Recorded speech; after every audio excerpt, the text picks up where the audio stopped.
CM ಕುರ್ಚಿಗಾಗಿ Siddaramaiah ಹಾಗೂ DK Shivakumar ಆಂತರಿಕ ಗುದ್ದಾಟ ಮುಂದುವರೆದಿದೆ. ಹೈಕಮಾಂಡ್ ಹೇಳಿದಂತೆ ಕೇಳ್ತೇನೆ ಅಂತ ಸಿದ್ದರಾಮಯ್ಯ ಹೇಳಿದ್ದಾರೆ. ಇದರ ನಡುವೆ ಮೊನ್ನೆ ಡಿಸಿಎಂ ಡಿಕೆ ಶಿವಕುಮಾರ್ ಮಾಜಿ ಸಚಿವ ರಾಜಣ್ಣ ಅವರನ್ನ ಭೇಟಿಯಾಗಿದ್ರು. ಇದರ ಬೆನ್ನಲ್ಲೇ ಕೆಎನ್ ರಾಜಣ್ಣ ಸಿಎಂ ಭೇಟಿಯಾಗಿ ಮಾತುಕತೆಯನ್ನ ನಡೆಸಿದ್ದಾರೆ. ಆದರೆ ಯಾವುದೇ ರಾಜಕೀಯ ಚರ್ಚೆ ಮಾಡಿಲ್ಲ ಅಂತ ಹೇಳಿದ್ದಾರೆ. ರಾಜಕಾರಣ ಏನ್ ಚರ್ಚೆ ಇಲ್ಲ. ಸಿಎಂ ಹತ್ರ ಏನಾಯ್ತು, ನಾನು ಊರಲ್ಲಿ ಇರ್ಲಿಲ್ಲ. ನಿನ್ನೆ ಬಾಂಬೆಗೆ ಹೋಗಿದ್ದೆ, ಈಗ ಬಂದೆ. ನಾಳೆ ನಾಡ್ದು 2 ದಿವಸ ನಾನು ಕಾನ್ಸ್ಟಿಟ್ಯೂನ್ಸಿಲಿ ಇರ್ತೀನಿ. ಕಾನ್ಸ್ಟಿಟ್ಯೂನ್ಸಿಲಿ ಇರೋ ಇನ್ನೆಲ್ಲ ಸ್ವಲ್ಪ ಮಾತಾಡಬೇಕಾಗಿತ್ತು. ಬೇರೆ ಬೇರೆದು ನಮ್ಮ ಕೋಆಪರೇಟಿವ್ ನೀವೆಲ್ಲ ಟಿವಿಲಿ ತೋರಿಸ್ದಂಗೆ ಅಪೆಕ್ಸ್ ಬ್ಯಾಂಕ್ ಏನೇನು ಇಲ್ಲ. ಏನು ರಾಜಕಾರಣ ಏನ್ ಚರ್ಚೆ ಇಲ್ಲ.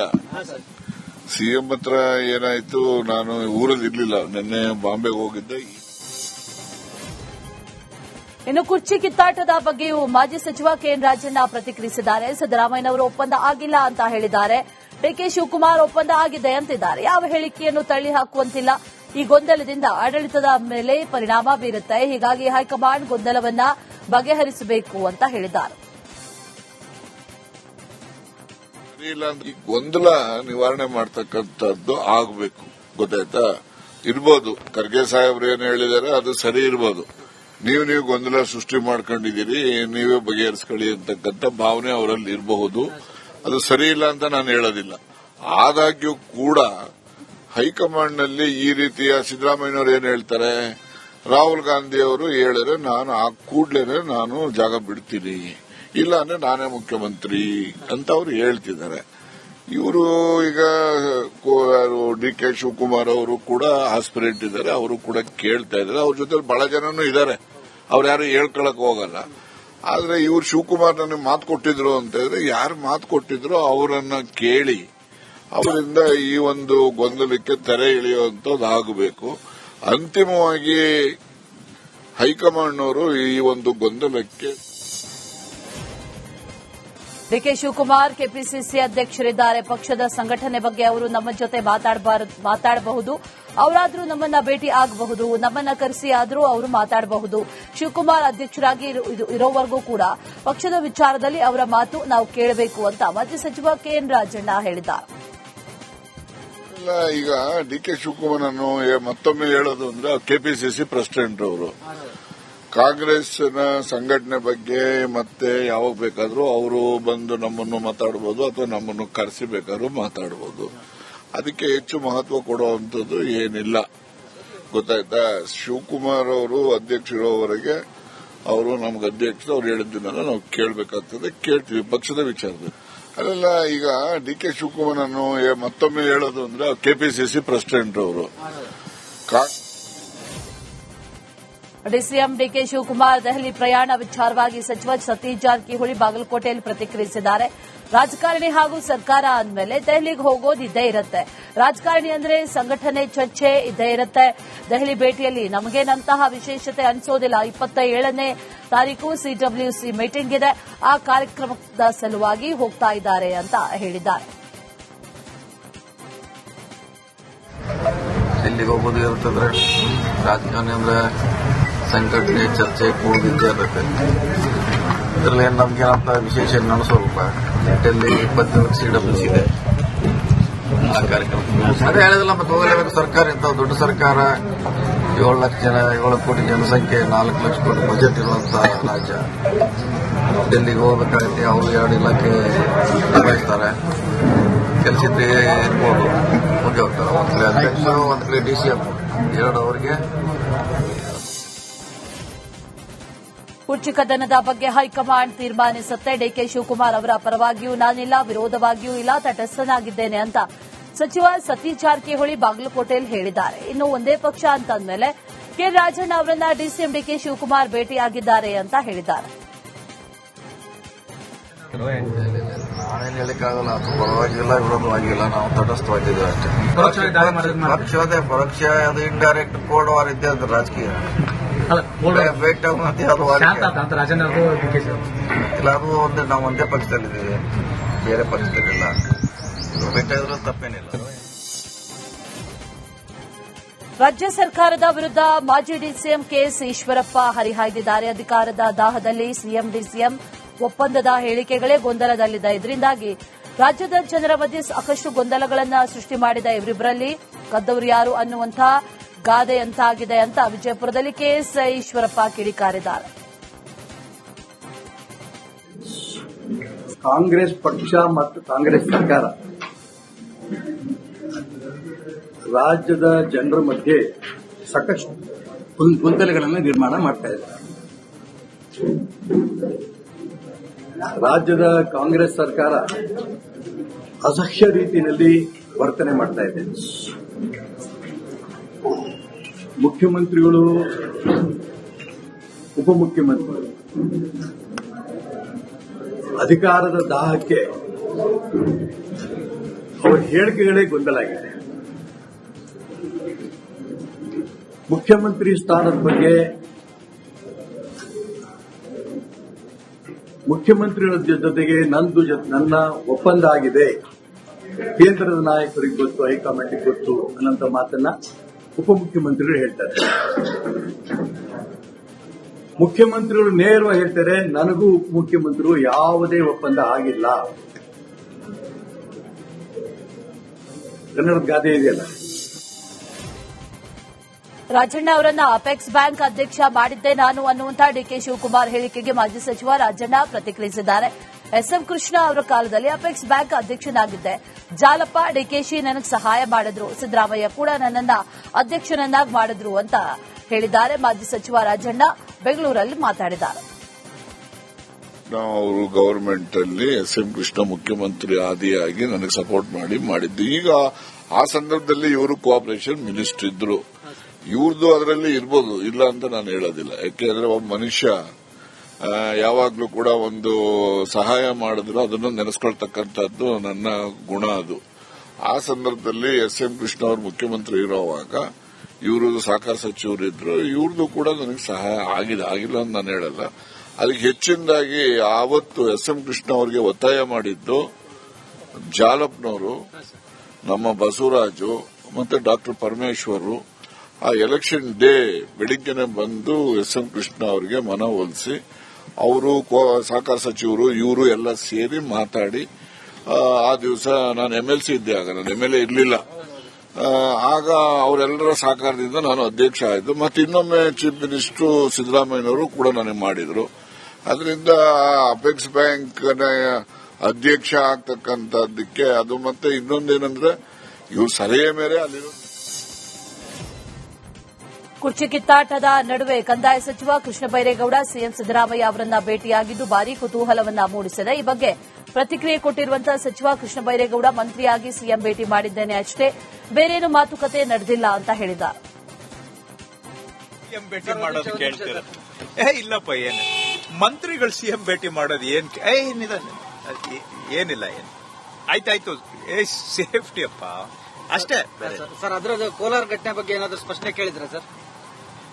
ಏನಿಲ್ಲ, ಯಾಕೆ ಬಿಜೆಪಿ ಕಾರ್ಯಕರ್ತರು ಪ್ರತಿಭಟನೆ ಮಾಡಿದ್ರು ನಿನ್ನೆ. ಮಾಡ್ಲಿ ಪ್ರಜಾಪ್ರಭುತ್ವದಲ್ಲೆಲ್ಲ ಇರುತ್ತೆ. ಮಂತ್ರಿ ಸಿಎಂ ಭೇಟಿ ಮಾಡೋದು ಕೇಳ್ತೀರ? ಇಲ್ಲಪ್ಪ, ಏನು ಮಂತ್ರಿಗಳು ಸಿಎಂ ಭೇಟಿ ಮಾಡೋದು.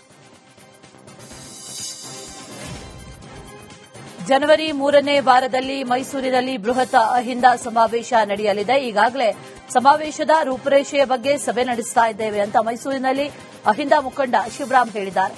ಸಮಾವೇಶದ ಉದ್ದೇಶ ಸಿದ್ದರಾಮಯ್ಯನವರ ಶಕ್ತಿ ಹಾಗೂ ಅವರು ಬೆಳೆದು ಬಂದ ದಾರಿಯನ್ನ ತಿಳಿಸಲಿದೆ. ಇನ್ನು ಸಿದ್ದರಾಮಯ್ಯ ಅವರನ್ನ ಪೂರ್ಣಾವಧಿ ಸಿಎಂ ಅಂತ ಘೋಷಿಸಬೇಕು ಅಂತ ಒತ್ತಾಯಿಸಿದ್ದಾರೆ. ಅಂದ್ರೆ ಸಿದ್ದರಾಮಯ್ಯವರ ಪ್ರಸ್ತುತ ಮೈಸೂರಿನಲ್ಲಿ ಜನವರಿ 3ನೇ ವಾರದಲ್ಲಿ ಒಂದು ಅಹಿಂದ ಸಮಾವೇಶ ಮಾಡಬೇಕು ಅಂತೇಳಿ.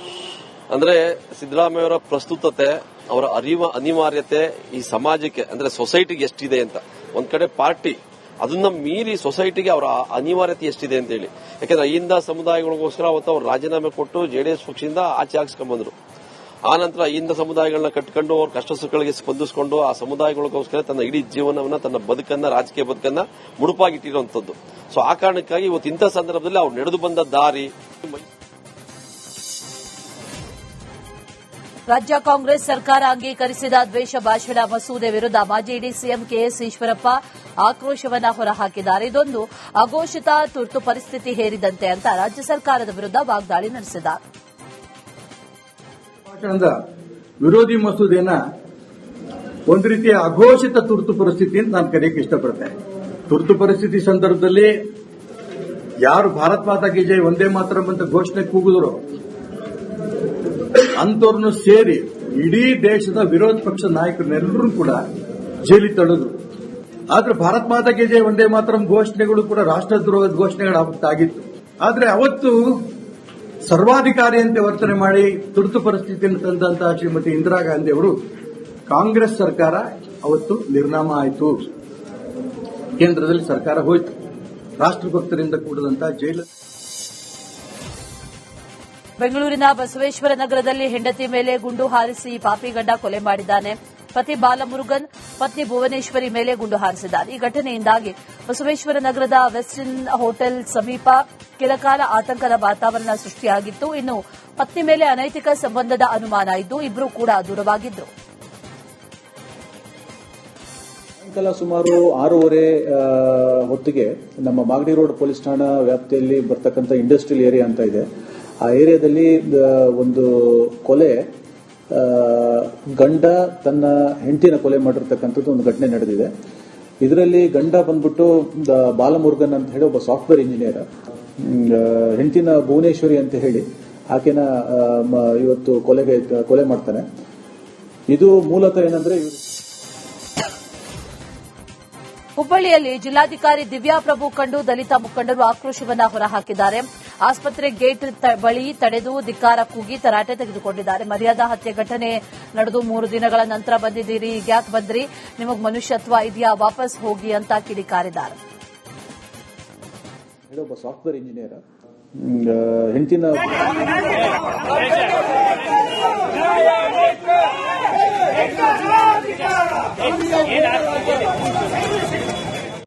ಸುರೇಶ ಬಂದರೆ ಮೇಡಮ್ ಬಂದರಲ್ಲ ನೋಡಿ, ಮೇಡಮ್ ಬಂದರೆ ಸುರೇಶ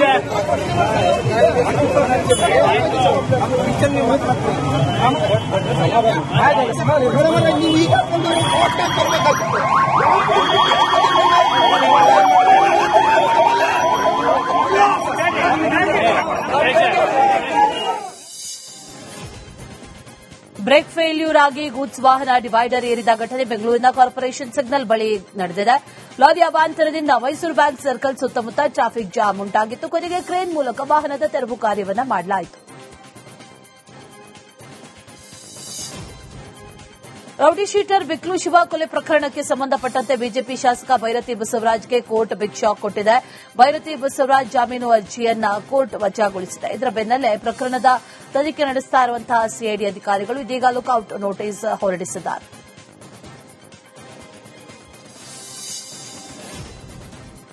ಭೈರತಿ ಬಸವರಾಜ್ ನಿರೀಕ್ಷಣಾ ಜಾಮೀನಿಗೆ ಅರ್ಜಿ ವಜಾ ಕುರಿತು ಎಸ್ಪಿಪಿ ಅಶೋಕ್ ನಾಯಕ್ ಪ್ರತಿಕ್ರಿಯಿಸಿದ್ದಾರೆ. ಬಿಕ್ಲು ಶಿವು ಹತ್ಯೆ ಪ್ರಕರಣದಲ್ಲಿ ಭೈರತಿ ಬಸವರಾಜ್ ನಿರೀಕ್ಷಣಾ ಜಾಮೀನಿಗೆ ಅರ್ಜಿ ಸಲ್ಲಿಸಿದ್ರು. ಸಾಕ್ಷ್ಯಾಧಾರಗಳು, ವಿದ್ಯಮಾನಗಳನ್ನು ಮತ್ತು ನಮ್ಮ ವಾದ ಆಲಿಸಿದ ಕೋರ್ಟ್ ಅವರ ಜಾಮೀನು ಅರ್ಜಿ ವಜಾ ಮಾಡಿದೆ ಅಂತ ಹೇಳಿದ್ದಾರೆ. ಮಾತ್ರ ಕಣ್ಣಿಗೆ ಕಾಣುವಂಥದ್ದಲ್ಲ, ಸಾಂದರ್ಭಿಕ ಸಾಕ್ಷ್ಯಾಧಾರಗಳನ್ನು ಆಧರಿಸಿ ಅಪರಾಧಕ್ಕೆ ಏನು ಅಪರಾಧ ಒಳಸಂಚು ಅಂತ ಹೇಳಿದ್ರೆ 120B ಅದನ್ನು ಪೂರೈಕೆ ಮಾಡಬೇಕಾಗುತ್ತೆ. ಆ ದೃಷ್ಟಿಯಲ್ಲಿ ಸಾಕಷ್ಟು ಸಾಕ್ಷ್ಯಾಧಾರಗಳು ಅದನ್ನು ಮಾನ್ಯ ನ್ಯಾಯಾಲಯಕ್ಕೆ ಗಮನಕ್ಕೆ ತರುವಂಥ ಕೆಲಸವನ್ನು ನಾನು ಮಾಡಿದ್ದೇನೆ. ಅಲ್ಲದೆ ಮಾನ್ಯ ಉಚ್ಚ ನ್ಯಾಯಾಲಯ ಸಹ ಮೊನ್ನೆ ಕೆಲವೇ ದಿನಗಳ ಹಿಂದೆ ಪರಿಗಣಿಸಿ ಅಲ್ಲೂ ಸಹ ಅವರಿಗೆ ಒಂದು ಯಾವುದೋ ಮಧ್ಯಂತರವಾದ ತುರ್ತು ಆದೇಶ ರಿಲೀಸ್ ಕೊಟ್ಟಿರಲಿಲ್ಲ, ಹಿಂದೆ ಕೊಟ್ಟಿದ್ದರೂ ಸಹ ಅದನ್ನು ವಜಾಗೊಳಿಸುತ್ತದೆ. ಆ ಹಿನ್ನೆಲೆಯಲ್ಲಿ ಮತ್ತು ಈಗ ಸಾಕ್ಷ್ಯದಲ್ಲಿ ಸಂಗ್ರಹಿಸಿದಂಥ ಇತ್ತೀಚಿನ ಎಲ್ಲ ವಿದ್ಯಮಾನಗಳನ್ನು ಗಮನಕ್ಕೆ ತಂದು ಅಲ್ಲಿ ಅಪರಾಧದಲ್ಲಿ ಇವರು ಸಹ ಭಾಗಿಯಾಗಿದ್ದರಿಂದ ಮಾನ್ಯ ನ್ಯಾಯಾಲಯಕ್ಕೆ ಮನದಟ್ಟು ಮಾಡಲಿಕ್ಕೆ ನಾನು ಪ್ರಯತ್ನ ಪಟ್ಟಿದ್ದೇನೆ. ತೀರ್ಪಿನ ವಿವರವನ್ನು ಸಹ ಸುದೀರ್ಘವಾಗಿ ಗಮನಿಸಲಿಲ್ಲ. ಆದಾಗ್ಯೂ ಸಹ ಮಾನ್ಯ ನ್ಯಾಯಾಲಯ ಇಂಥ ಒಂದು ಪ್ರಕರಣದಲ್ಲಿ ಗಂಭೀರ ಪ್ರಕರಣ ಮತ್ತು ಸಾಕ್ಷ್ಯಾಧಾರಿತ ಮತ್ತು ಮುಂದೆ ತನಿಖೆಗೆಲ್ಲ ಬಾಕಿ ಇರುವುದರಿಂದ ಗಾಂಜಾ ಮತ್ತಿನಲ್ಲಿ ವಕೀಲರನ್ನ ಅಡ್ಡಗಟ್ಟಿ ಹಲ್ಲೆ ನಡೆಸಿದ ಘಟನೆ ನೆಲಮಂಗಲದ ಮಾಚೋಹಳ್ಳಿ ಗ್ರಾಮದಲ್ಲಿ ನಡೆದಿದೆ. ಯುವ ವಕೀಲ ವೆಂಕಟೇಶ್ ಮೇಲೆ Akhilesh Huchegowda alias goonda and team ಹಲ್ಲೆ ನಡೆಸಿದೆ.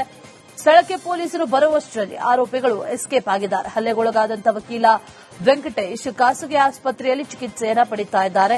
ಮಾದನಾಯಕನಹಳ್ಳಿ ಪೊಲೀಸ್ ಠಾಣೆಯಲ್ಲಿ ಈ ಕುರಿತು ಪ್ರಕರಣ ಕೂಡ ದಾಖಲಾಗಿದೆ.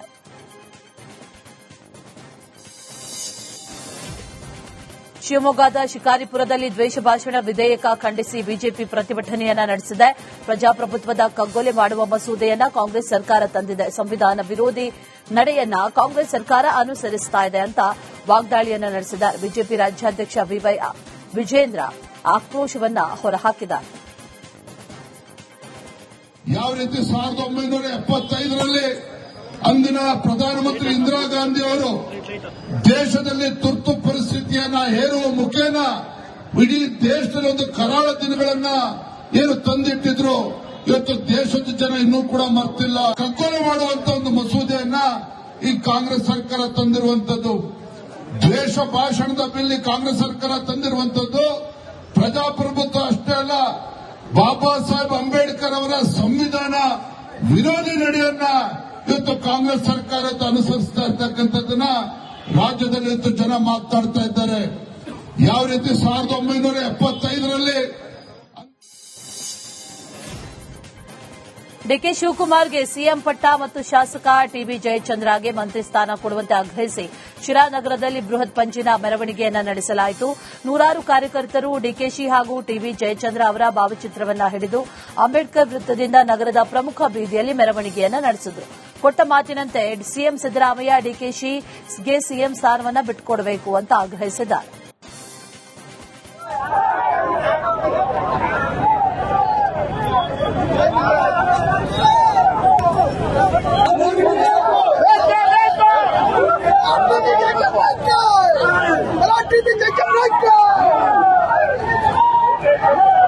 ಜಯಚಂದ್ರ ಸಾಹೇಬರನ್ನ ಮಂತ್ರಿಗಳನ್ನು ಮಾಡಬೇಕು, ಡಿಕೆ ಶಿವಕುಮಾರ್ ಸಾಹೇಬರನ್ನ ಮುಖ್ಯಮಂತ್ರಿಗಳನ್ನು ಮಾಡಬೇಕು ಅಂತ ಪಂಜಿನ ಮೆರವಣಿಗೆ ಮೂಲಕ ಹಕ್ಕೊತ್ತಾಯ ಮಾಡೋದಕ್ಕೆ ನಾವು ಇವತ್ತು ನಮ್ಮ ಸಮಾಜದಿಂದ ವತಿಯಿಂದ ಈ ಕಾರ್ಯಕ್ರಮವನ್ನು ಹಮ್ಮಿಕೊಂಡಿದ್ವಿ.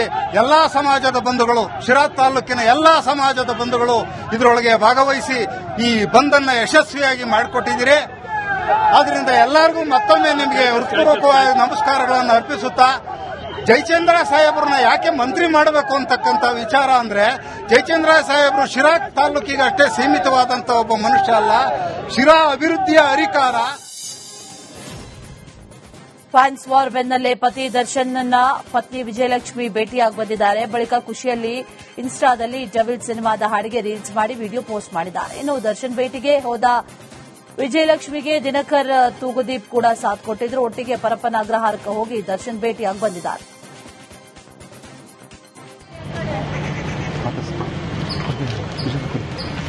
ಸರ್ ಮಾತಾಡ್ತೀರಾ? ಸರ್ ಮಾತಾಡ್ತೀರಾ? ಸರ್ ಮೇಡಮ್ ಮಾತಾಡ್ತೀರಾ? ಫ್ಯಾನ್ಸ್ ಮಾತಾಡ ನಡೀತಿದೆ ಸರ್.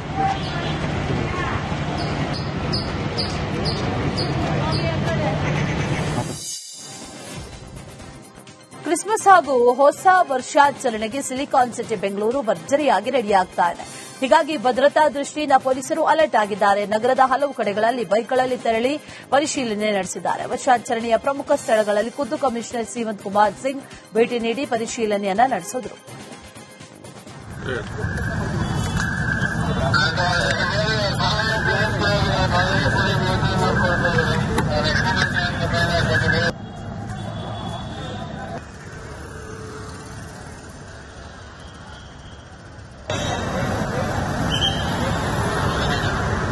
ಮತ್ತು ನ್ಯೂ ಇಯರ್ ಸೆಲೆಬ್ರೇಷನ್ ಅದಕ್ಕೋಸ್ಕರ ನಮ್ಮ ಎಲ್ಲ ಲಾ ಅಂಡ್ ಆರ್ಡರ್ ಮತ್ತು ಟ್ರಾಫಿಕ್ ಆಫೀಸರ್ಸ್ ಜೊತೆಗೆ ಜಾಯಿಂಟ್ ಕಮಿಷನರ್, ಡಿಸಿಪಿಸ್, ಅಸಿಸ್ಟೆಂಟ್ ಕಮಿಷನರ್ಸ್ ಮತ್ತು ಎಲ್ಲ ಆಫೀಸರ್ಸ್ ಜೊತೆಗೆ ನಾವು ಡಿಸ್ಕಸ್ ಮಾಡಲಿಕ್ಕೆ ಇಲ್ಲಿ ಬಂದಿದ್ದೀವಿ. ಇದರಲ್ಲಿ ಮುಖ್ಯವಾಗಿ ಬೈಕಲ್ಲಿ ನಾವು ಯಾಕೆ ಹೋಗಿದ್ದೆ ಅಂದರೆ, ಇದು ಪೀಕ್ ಅವರ್ ಟ್ರಾಫಿಕ್ ಇದೆ ಒಂದು. ಎರಡನೇದು, ಬೈಕಿಂದ ನಾವು ಬೇಗ ಸ್ವಲ್ಪ ಕವರ್ ಮಾಡಬಹುದು ಏರಿಯಾ, ಮತ್ತು ನಮ್ಮ ಏರಿಯಾದಲ್ಲಿ ಯಾವ್ಯಾವ ವ್ಯವಸ್ಥೆ ಎಲ್ಲೆಲ್ಲಿದೆ ಅದು ರೌಂಡ್ ಮಾಡಿ ಆಮೇಲೆ ನಮ್ಮ ಆಫೀಸರ್ ಜೊತೆಗೆ ಡಿಸ್ಕಸ್ ಮಾಡಲಿಕ್ಕೆ ಅನುಕೂಲ ಆಗುತ್ತೆ. ಸೊ ಆ ನಿಟ್ಟಿನಲ್ಲಿ ನಮ್ಮ ಇದು ಮತ್ತೆ ಆ ದಿವಸ ಕೂಡ ಜಾಸ್ತಿ ಮೋಟರ್ ಸೈಕಲ್ಸ್ ನಾವು ಇಂಟ್ರೊಡ್ಯೂಸ್ ಮಾಡ್ತಾ ಇದ್ದೀವಿ. ಟ್ರಾಫಿಕ್ ಹೆವಿ ಇರ್ತದೆ, ಜನ ಜಾಸ್ತಿ ಇರ್ತದೆ. ಆ ನಿಟ್ಟಿನಲ್ಲಿ ನಮ್ದೆಲ್ಲ ನ್ಯೂ ಇಯರ್ ಸೆಲೆಬ್ರೇಷನ್ ಸಂದರ್ಭದಲ್ಲಿ ಯಾವುದೇ ಅಹಿತಕರ ಘಟನೆ ನಡೆಯದಂತೆ ಪೊಲೀಸರು ಅಲರ್ಟ್ ಆಗಿದ್ದಾರೆ. ಅದರಲ್ಲೂ ಪ್ರಮುಖ ಸ್ಥಳಗಳಾದಂತಹ Indiranagar, Koramangala, brigade road, MG road ಸೇರಿದಂತೆ ಹಲವು ಕಡೆಗಳಲ್ಲಿ ಮುನ್ನೆಚ್ಚರಿಕೆ ವಹಿಸಿದ್ದಾರೆ. ಪ್ರತಿದಿನವೂ ಎಲ್ಲಾ ಸ್ಥಳಗಳಲ್ಲಿ ಬೈಕ್ ಮೂಲಕ ರೌಂಡ್ಸ್ ಹಾಕುವುದಾಗಿ ಬೆಂಗಳೂರು ಪೊಲೀಸ್ ಕಮಿಷನರ್ ಶ್ರೀಮಂತ್ ಕುಮಾರ್ ಸಿಂಗ್ ಹೇಳಿದ್ದಾರೆ. ನೀವು ಹೇಳಿದ್ರು ಕರೆಕ್ಟ್. ಕೋರಮಂಗಲ, ನಮ್ಮ MG road, brigade road, church street Whitefield area, Sarjapur, JP Nagar, HSR layout ಮತ್ತು ತನಿಸಂದ್ರ ಬೈರ್ತಿ ವಿಲೇಜ್ ಇದೆ ಅಲ್ಲಿ, ಮತ್ತು ನಾರ್ತ್ ಅಲ್ಲಿ ಒರಾಯನ್ ಮಾಲ್, ಈ ತರ ಸುಮಾರು ಹಲವಾರು ಕಡೆ ನಾವು ವಿಶೇಷವಾಗಿ ನಮ್ದು ಸ್ಕೀಮ್ಸ್ ಮಾಡಿದ್ವಿ. ಪ್ರತಿಯೊಂದು ಕಡೆ ನಮ್ಮ ಆಫೀಸರ್ಸ್ ಆಗಾಗ ರೌಂಡ್ಸ್ ಮಾಡ್ತಾ ಇದ್ದಾರೆ. ಅವರು ಸಾಯಂಕಾಲ ಟೈಮ್ನೇ ಕತ್ಲಾದ್ಮೇಲೆ ಅದು ವಾಸ್ತುಸ್ಥಿತಿ ಏನಿದೆ ಆ ತಕ್ಕಂತೆ. ವಿಜಯನಗರ ಜಿಲ್ಲೆಯ ಹೊಸಪೇಟೆಯಲ್ಲಿ ಹಲವು ದಶಕಗಳ ಹೋರಾಟದ ಪ್ರತಿಫಲವಾಗಿ ಹಂತ ಹಂತವಾಗಿ ಸ್ಲಂ ನಿವಾಸಿಗಳಿಗೆ ಹಕ್ಕುಪತ್ರ ವಿತರಣೆ ಮಾಡಲಾಗ್ತಾ ಇದೆ. ಸದ್ಯ 21 ಆಯ್ದ ಸ್ಲಂಗಳಿಗೆ 351 ಜನರಿಗೆ ಹಕ್ಕುಪತ್ರ ವಿತರಣೆ ಮಾಡಲಾಗಿದೆ. 60 ಸ್ಲಂಗಳ ಪೈಕಿ ಕೇವಲ 21 ಸ್ಲಂಗಳ 351 ಜನರಿಗೆ ಹಕ್ಕುಪತ್ರವನ್ನು ಶಾಸಕ ಗವಿಯಪ್ಪ ವಿತರಿಸಿದ್ದಾರೆ. 50 ಮನೆಗಳಿಗೆ ಹಕ್ಕುಪತ್ರ ಕೊಟ್ಟಂಗೆ ಆಯ್ತು. ನನಗೆ ತಿಳಿದಂಗೆ ಮೋಸ್ಟ್ಲಿ 957 ಎಷ್ಟೋ ಇರಬೇಕು. ಅವು ಹೆಂಗೆ ಕ್ಲಿಯರೆನ್ಸ್ ಬರುತ್ತೆ ಹಾಗೆ ಅಧಿಕಾರಿಗಳು ಅವರಿಗೆ ಮನೆಗೆ ಮುಟ್ಟಿಸ್ಬಿಡ್ತಾರೆ. ಯಾಕಂದ್ರೆ ಒಂದ್ಸಾರಿ ಚಾಲನೆ ಒಂದೇ ಕೊಡೋದಿದೆ, ಅದಕ್ಕೋಸ್ಕರ ನಾನು ಚಾಲನೆ ಕೊಟ್ಟಿದ್ದೀನಿ. ನಮ್ಮ ಮುಂದೆ ಅವ್ರು ಮಾಡ್ಕೊಂಡು ಹೋಗ್ಬಿಡ್ತಾರೆ. ಮೋಸ್ಟ್ಲಿ ನಾನು ತಿಳಿದಂಗೆ ಇನ್ನೊಂದು ತಿಂಗಳು, ಒಂದೂವರೆ ತಿಂಗಳಿನಲ್ಲಿ ಆಗೋಗ್ತದೆ. ಅಂದ್ರೆ ಮುಂಚೆನಿಂದ ಕೊಟ್ಕೊಂತ ಬಂದಾರ, ಅದೇನು ಇವತ್ತೇ ಹೊಸತಂದು ಹೇಳ್ಬಿಟ್ಟು ಏನಿಲ್ಲ, ಮುಂಚೆನಿಂದ ಮಾಡ್ಕೊಂಡ್ ಬಂದಾರ. ಯಾವ ಪೆಂಡಿಂಗ್ ಇದ್ದದ್ದು ಇವತ್ತು ನಾವು ವಿಸ್ತರಣೆ ಮಾಡ್ತಾ ಇದ್ದೀವಿ. ವಸತಿದು ಅದ್ರ ಬಗ್ಗೆ ಇವಾಗ ಏನಂದ್ರೆ, ಇವಾಗ ಮನೆ ಇಲ್ದವರಿಗೆ ಮನೆ ಮಾಡ್ತಾರೆ. ಬಾಗಲಕೋಟೆ ತೋಟಗಾರಿಕೆ ವಿಶ್ವವಿದ್ಯಾಲಯ ಆವರಣದಲ್ಲಿ ನಡೆದಂತಹ 3 ದಿನಗಳ ತೋಟಗಾರಿಕೆ ಮೇಳಕ್ಕೆ ತೆರೆ ಬಿದ್ದಿದೆ. ಕೃಷಿ ವಸ್ತುಗಳ ಪ್ರದರ್ಶನ ಸೇರಿದಂತೆ ವಿವಿಧ ಪ್ರದರ್ಶನಗಳು ಎಲ್ಲರ ಗಮನ ಸೆಳೆದಿದೆ. ಅದರಲ್ಲೂ ಜಾನುವಾರು ಹಾಗೂ ಶ್ವಾನ ಪ್ರದರ್ಶನ ಆಕರ್ಷಕ ಕೇಂದ್ರ ಬಿಂದು ಆಗಿತ್ತು. ಜಾನುವಾರು ಸಾಕಾಣಿಕೆಗೆ ಹಾಗೂ ಶ್ವಾನ ಸಾಕಾಣಿಕೆಗೆ ಉತ್ತೇಜನ ನೀಡುವಂತಹ ಉದ್ದೇಶದಿಂದ ಪಶುಸಂಗೋಪನಾ ಇಲಾಖೆಯಿಂದ ಈ ಮೇಳವನ್ನು ಆಯೋಜನೆ ಮಾಡಲಾಗಿತ್ತು. ಇಟ್ಟಿದ್ದೀವಿ. ತೋಟಗಾರಿಕೆ ಮೇಳ 2025ರಲ್ಲಿ ಜಾನುವಾರು ಪ್ರದರ್ಶನ ಹಾಗೂ ಶ್ವಾನ ಪ್ರದರ್ಶನ ಪಶುಪಾಲನಾ ಪಶು ಸೇವಾ ಇಲಾಖೆ ಬಾಗಲಕೋಟೆಗೆ ಹಮ್ಮಿಕೊಂಡಿದ್ದು, ಸುಮಾರು 3 ದಿವಸ ಜಾನುವಾರುಗಳು ಮತ್ತು ಶ್ವಾನಗಳು, ಕುರಿ ಮತ್ತು ಮೇಕೆಗಳನ್ನು ಇಲ್ಲಿ ಪ್ರದರ್ಶನಕ್ಕೆ ಇಟ್ಟಿದ್ದೇವೆ. ಜಾನುವಾರುಗಳಲ್ಲಿ ನಮ್ಮ ಕಿಲಾರಿ, ನಮ್ಮ ಜಿಲ್ಲೆ ವಿಶೇಷ ತಳಿ ಕಿಲಾರಿ, ಜೋಡಿ ಎತ್ತು, ಆಕಳು ಹಾಗೂ ಜವಾರಿಯಲ್ಲಿ ಗಿರ್ ಹಸು, ಆಮೇಲೆ ಮಿಶ್ರ ತಳಿಯಲ್ಲಿ HF ಮತ್ತು ಜರ್ಸಿ ಆಕಳು, ಎಮ್ಮೆಯಲ್ಲಿ ಮುರ್ರಾ ಮತ್ತು ಜಾಫರಾಬಾದ್ನಂತೆ ಹೆಚ್ಚು ಹಾಲಿಡುವಂತ. ಉತ್ತರ ಕನ್ನಡ ಜಿಲ್ಲೆಯ ಕಾರವಾರದ ರವೀಂದ್ರನಾಥ್ ಟ್ಯಾಗೋರ್ ಕಡಲ ತೀರದಲ್ಲಿ ಕರಾವಳಿ ಉತ್ಸವ ನಡೆದಿದೆ. ಪದ್ಮಶ್ರೀ ಪುರಸ್ಕೃತ ಹಾಗೂ ಗಾಯಕ ಶಂಕರ್ ಮಹಾದೇವನ್ ಅವರಿಂದ ಸಂಗೀತ ಕಾರ್ಯಕ್ರಮ ಆಯೋಜನೆ ಮಾಡಲಾಗಿತ್ತು. ಖ್ಯಾತ ಗಾಯಕನ ಗಾಯನಕ್ಕೆ ಮನಸೋತ ಪ್ರೇಕ್ಷಕರು ಹುಚ್ಚೆದ್ದು ಕುಣಿದಿದ್ದಾರೆ.